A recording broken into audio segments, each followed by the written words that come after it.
My name is Mahelia.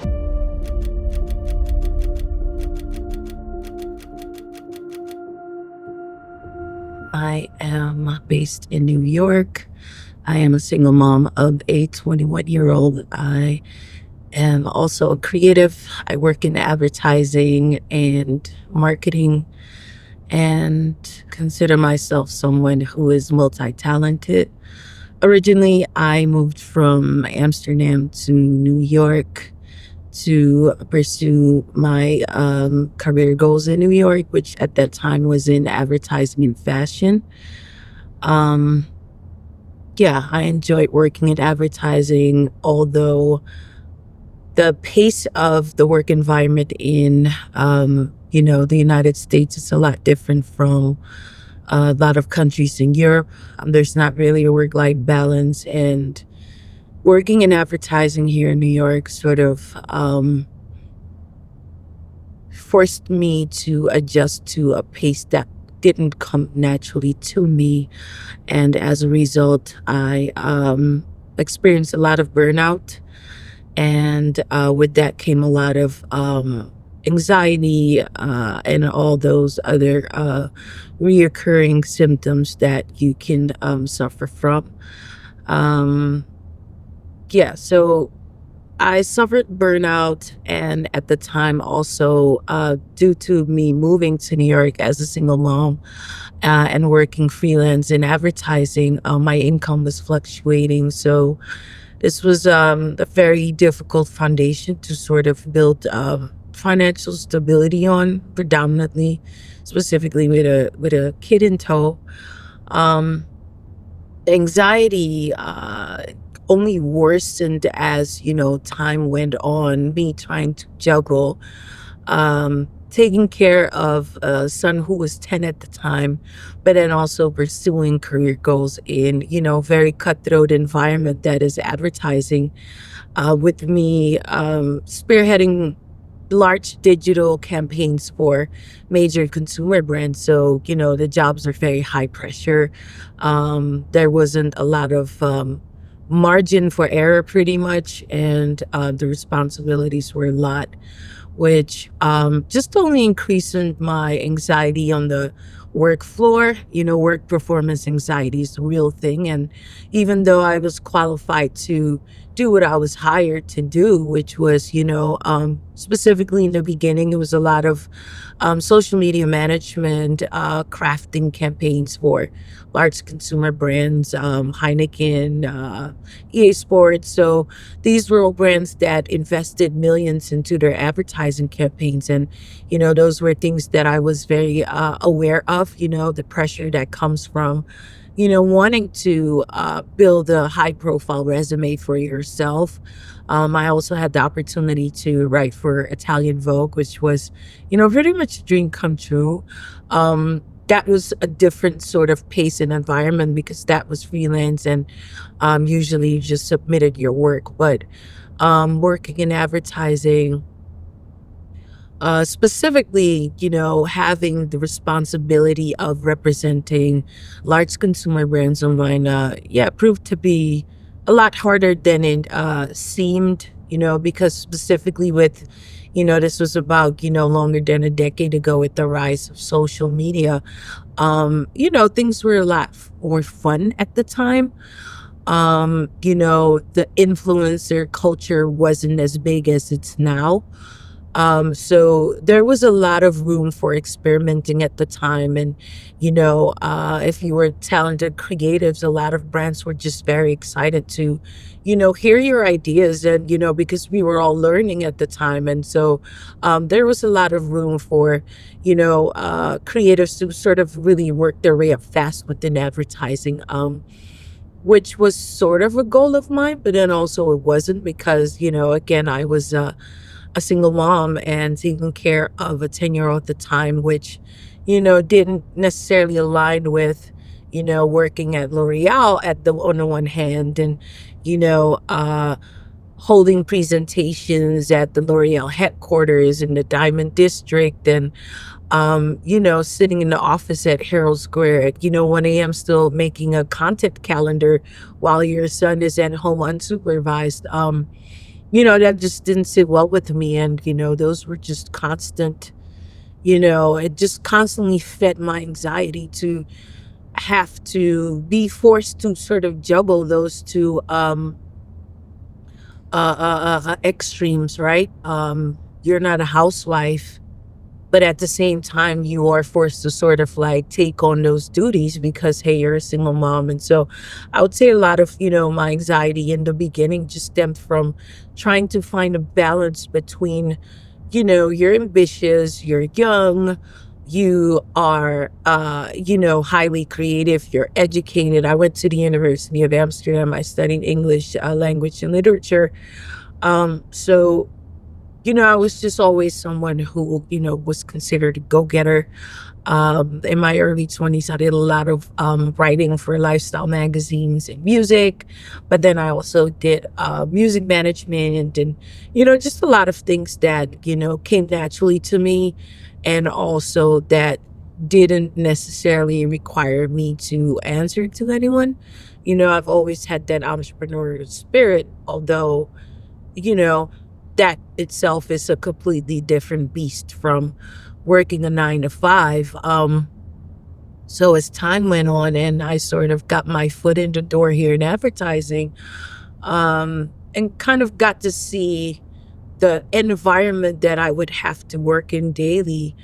Um, yeah, it just, I made the realization that, what, even though I'm not too sure how I'm going to fund my life here in New York with a child, I do know that it's barely manageable for myself and my mental health to be in environments where you're not necessarily treated as a person. You're just someone who has to churn out work and by all means necessary. I am used to, or I was used to at the time, where I'm from, it's a clear distinction between, okay, between these two times I work. And after that, which is usually 5 or 6, I go home and that's it. And no one sort of like told me when, I started working at advertising agencies here that you just kind of don't really leave until, way past 6 o'clock. And that was sort of an unspoken rule. And, in the beginning, when I moved to New York, I had the amazing opportunity to work at, a very prestigious ad agency, and they're located in Dumbo and several other places in the United States and across the world.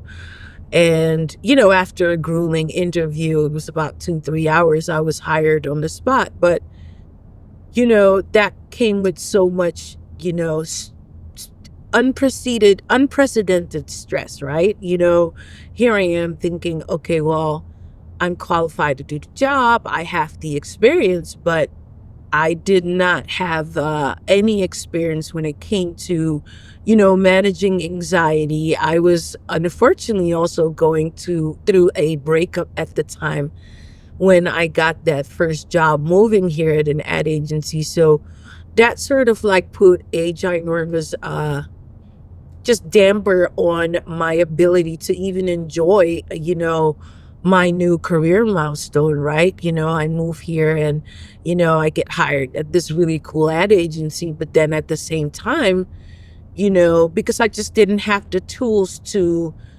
uh, manage my mental health, because again, this is about 10, 15 years ago. Social media has since progressed to, destigmatizing mental health and, with all these online support groups and, online therapy and all these resources that people now have to take better care of their mental well-being online. This all sort of, catapulted within the past couple of years. So, at the time when I was hired at my first agency here in New York, I can honestly say that I just didn't have the tools to handle a breakup and taking care of a child, adjusting to the fact that I now had moved to a different country, and also trying to, be this go-getter boss girl at, this ad agency where I was literally tasked with starting up social media for this huge cable company. And that involved not only that I had to just really start from scratch with, like creating a strategy, but I also had to travel outside of New York. Well, not outside of New York, but to Long Island, and go to two different locations of this cable company and train all their customer service reps on how to provide customer service on Twitter, which at the time was new to a lot of people. So when you assume that you know something because you're social media savvy, that doesn't mean that that goes for everyone. So that was, a very high pressure job. I mean, it was my first job here. And obviously, you want to do well, you want to impress people. But again, home life, going through a breakup, unstable living situation, and also taking care of, my son, which just was a recipe for, you know, just a lot of chronic burnout that, came, after that, basically from, working at the ad agencies without having a lot of support. I came here. My family's not from here. They're all in Europe and in South America. So, obviously I did have a certain amount of confidence within myself to, believe that I can take this on. And, 12 years later, I'm still here. My son is now 21. So, anxiety sort of like always robs you from the ability to have a sort of a clear view of reality. And, it prevents you from sort of, think straight a lot of times. And, a lot of things you sort of realize in hindsight. And, yeah, anxiety is something that, shouldn't have to be your enemy, is what I've learned. There are tons of different ways that you can sort of learn to maybe not even fully heal from it, but at least sort of learn how to work with it. There's therapy, which, obviously is the obvious choice. But I'm a very unconventional person in that sense that I'm also an autodidact, which means that, I love to teach myself a lot of things versus, just going off of what someone else tells me. So a lot of different healing techniques that I've, learned over the years that just came from, my curiosity and, understanding or just having a very deep interest in neuroscience, right? And understanding that, the brain can be it's neuroplasticity, right? So the brain can be transformed, the brain can be rewired. And the more I started to learn to learn more about that, I became fascinated because, imagine thinking that, you suffered from a certain condition and, oh well, that's just how it is. And so now I'm screwed for life. I'm not a proponent of that way of thinking where, you've been dealt certain cards, right, in life, and that's just what it is. And I just don't believe in that. I moved to a completely different continent with a child, and when it comes to just healing and self-help, if you will, I've always been, I guess you could say a self-help junkie, reading a lot of self-help books and just out of sheer curiosity, right? And that stems from, in my early teens, there's this woman who was broadcasted not only nationally on TV here in the United States, but also in Europe. And this woman, her name is Oprah Winfrey.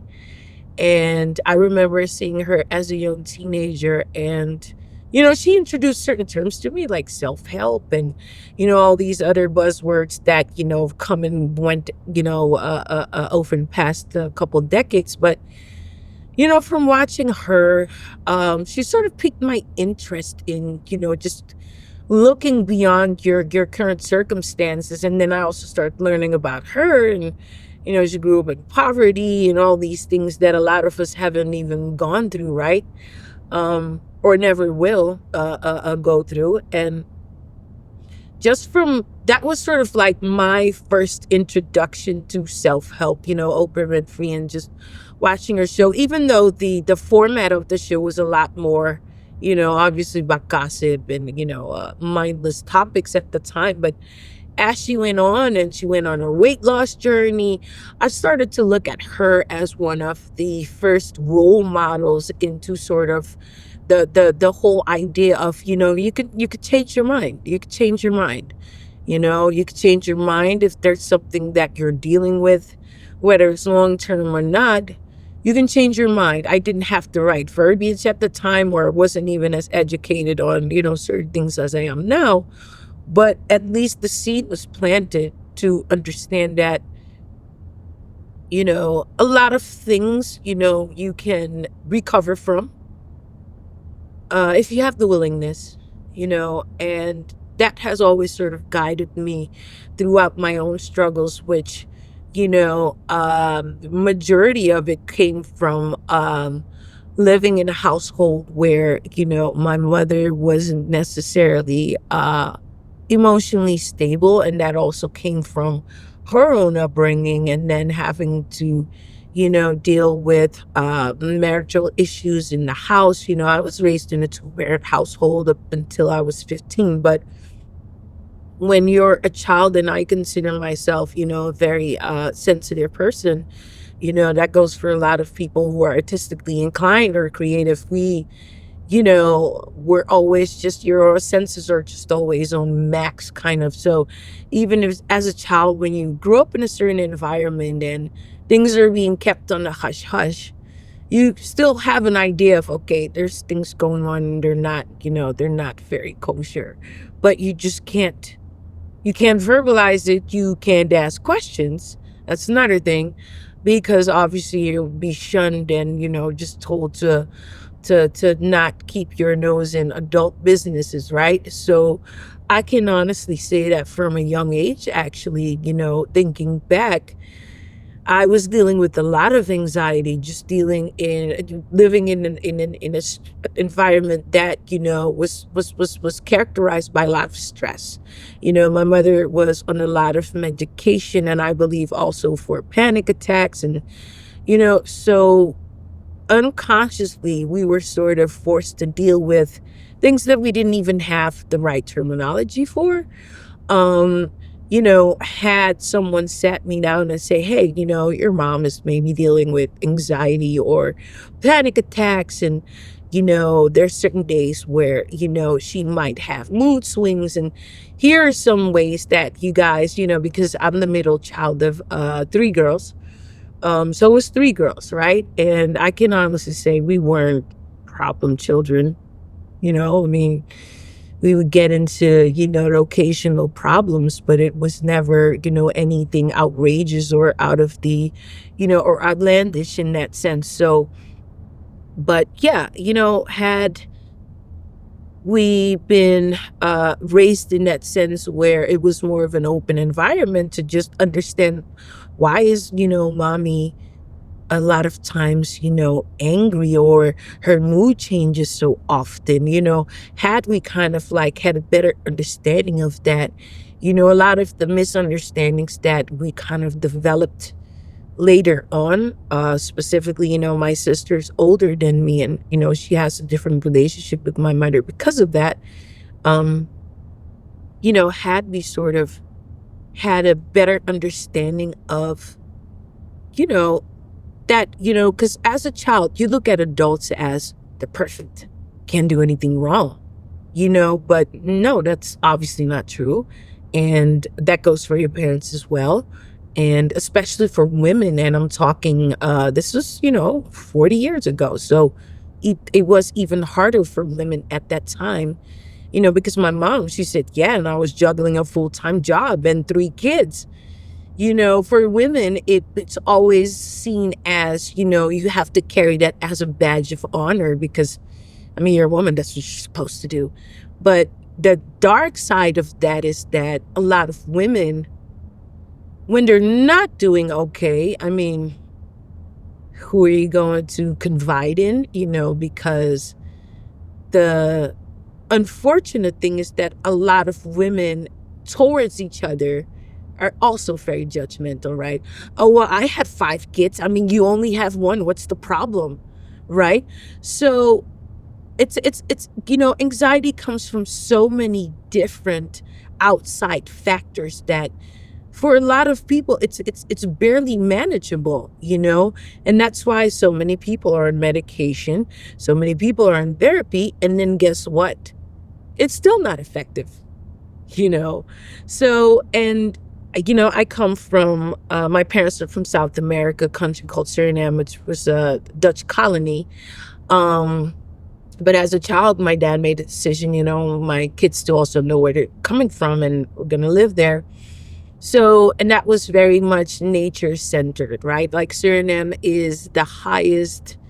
has the highest concentration of forestation in the world, right? So, um, it was a culture shock moving there as a child. I was 8 years old because now I'm moving from the Netherlands, it's a very prospering Western nation to a formerly colonized country, which was kind of still in its infant stages, right? Because this was the 80s, and then they hadn't gained their independence until 13 years prior to that. So they were still, building themselves up as, an independent nation. But um yeah, we moved out there, and it was just a lot of looking back now, it was rural area, it was outside of the city.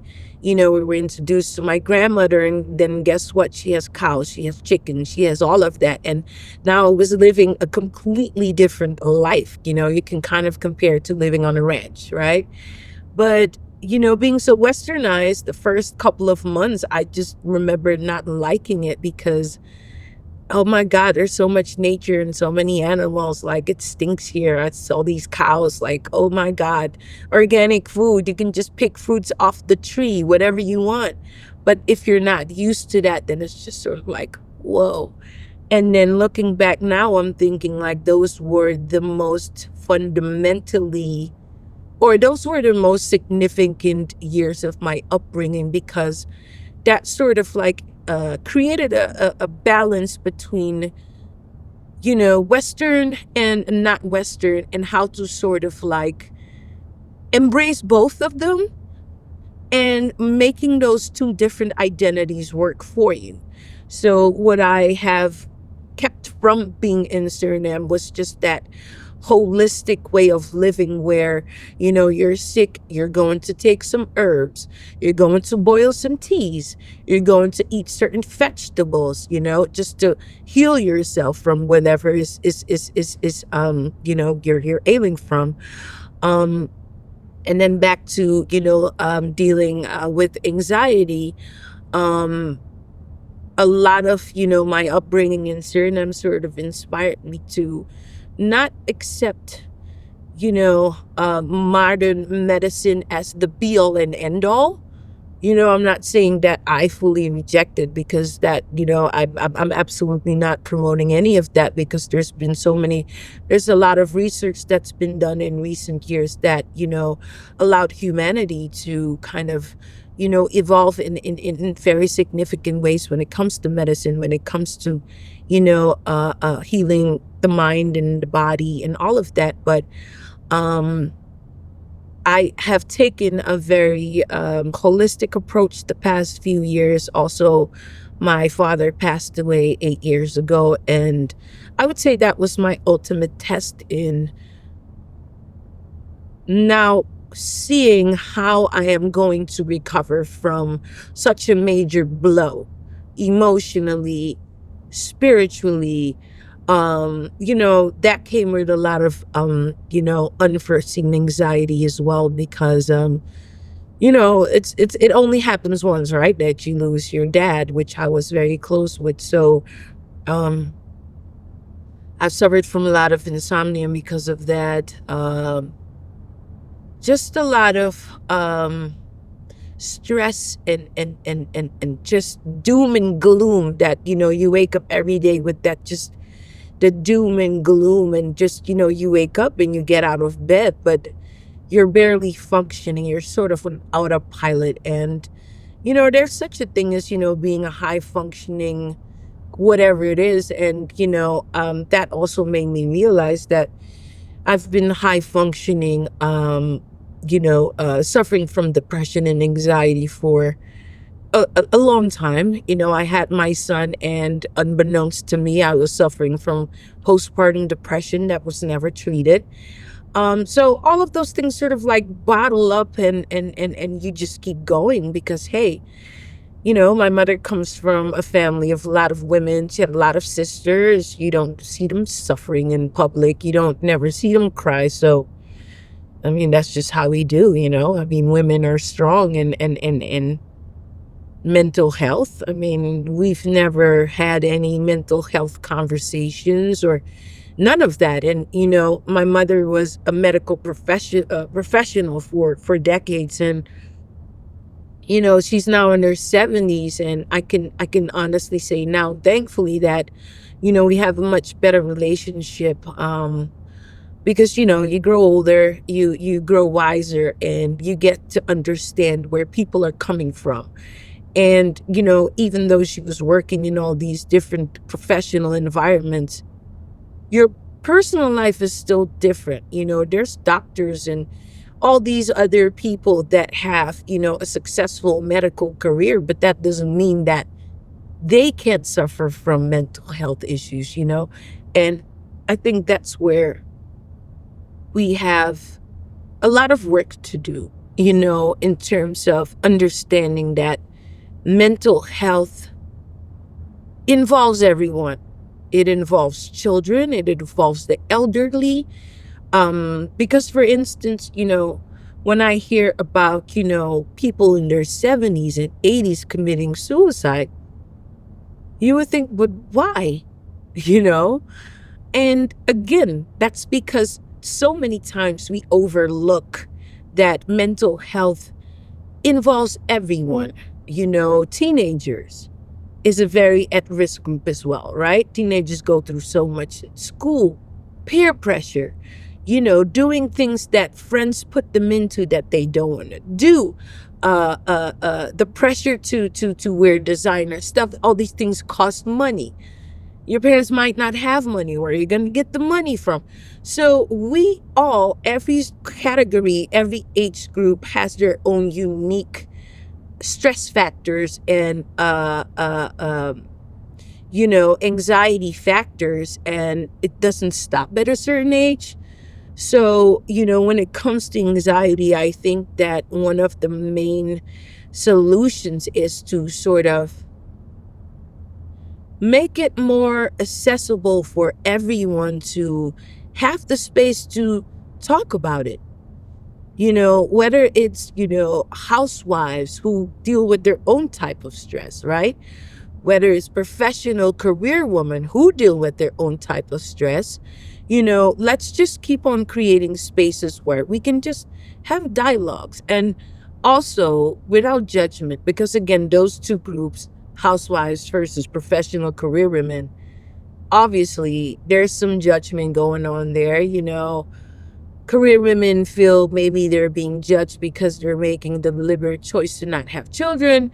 And then there's housewives who feel they're judged because to them, a house life and raising children in the house and being a stay-at mom is fulfilling to them, right? So I think that a lot of anxiety that is unnecessary, that is normalized, and that we take for granted comes from just the way that we interact with each other every day, you know? And I think that if we can sort of be more mindful, because they say, everyone is fighting their battles that you might not know anything of, and be kind. I agree. And that doesn't mean that, you are kind to others to your own detriment, or that you're going to be a doormat, but that you do make an effort whenever you can to sort of realize that don't take it personal, A, and B, you literally never have any idea what anyone is going through. And a lot of times, that is the reason for why they would carry themselves a certain way in public. But, with that being said, if we can just, because genius is rooted in simplicity, right? None of us have to. And information overload is also, a stress factor and anxiety inducing. A lot of us, we don't have to watch more YouTube videos, well, except for this one.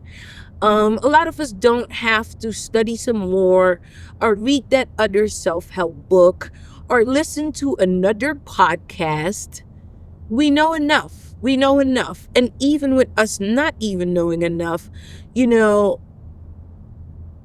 it prevents us a lot of times from keeping things simple.